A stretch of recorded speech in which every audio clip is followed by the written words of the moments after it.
అధిష్టానానికి చేసేటువంటి స్థితికి మారిపోయింది అనేది వినిపిస్తున్నటువంటి ఆరోపణ.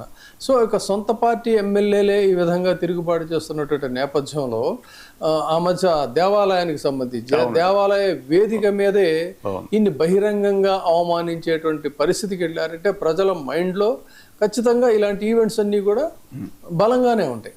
సో ఆ రోజు ఏది మన నెమలి వేణుగోపాల స్వామి బ్రహ్మోత్సవంలో నెమలి వేణుగోపాల స్వామి బ్రహ్మోత్సవంలో పట్టు వస్త్రాల సమర్పణకు సంబంధించినటువంటి కార్యక్రమంలో ఎంపీ ఎమ్మెల్యేల మధ్య జరిగినటువంటి వర్గ విభేదాలు, వర్గ పోరు అనేటువంటిది తీవ్రమైనటువంటి ఉద్రిక్తతకు దారితీసింది.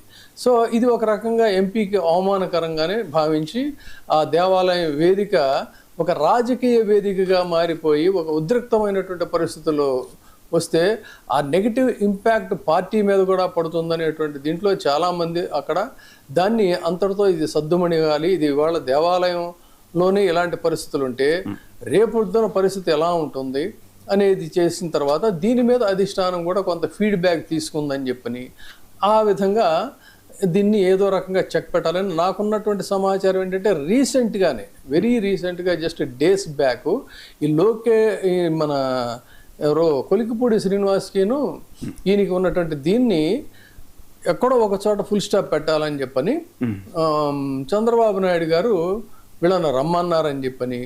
అయితే కొలికిపూడి శ్రీనివాస్ గారు హైదరాబాదులో విచిత్రం ఏంటంటే మరి నాకు అందిన సమాచారాన్ని బట్టి ఆయన అత్యంత ప్రేమగా సాక్షాత్తు తన కుటుంబ సభ్యురాలుగానో చూసుకునేటువంటి ఆయన పెట్ డాగ్ అది చనిపోయిందంట. చనిపోవడం వల్ల ఆ విషాదంలోనూ ఆ శోకంలోనూ ఆయన ఉన్నాడు, నేను రాలేనని చెప్పడం వల్ల వాళ్ళిద్దరి సమావేశం కూడా వాయిదా పడిందనేటువంటిది తెలుస్తూ ఉంది. సో ఈ మహానాడుకు ముందే ఈ కార్యక్రమాన్ని చేయాలని చెప్పని అనుకుంటే అది అవ్వలేదు. సరే ఈ లోపు ఇంకేముంది 2 రోజుల్లో మహానాడు.